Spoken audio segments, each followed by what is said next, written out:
È per me un grande dovere di giustizia e di carità salutare la memoria di Benedetto XVI, il Papa emerito. L'ho incontrato nel 2002, quando sono stato chiamato a partecipare da vicino nella missione di salvaguardare le vittime degli abusi presso la Congregazione per la Dottrina della Fede. Ho incontrato un uomo modesto, umile, ma di grande saggezza, di uno spessore teologico immenso, di una grande fedeltà al Papa Giovanni Paolo II.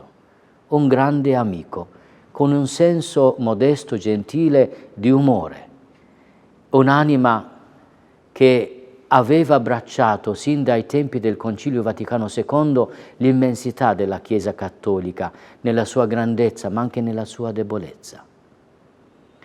Io vorrei anche ringraziare il Signore perché tramite Papa Benedetto noi maltesi abbiamo avuto un santo canonizzato, San Giorgio Preca, e rimaniamo per sempre grati per la visita di Benedetto XVI tra di noi nel 2010.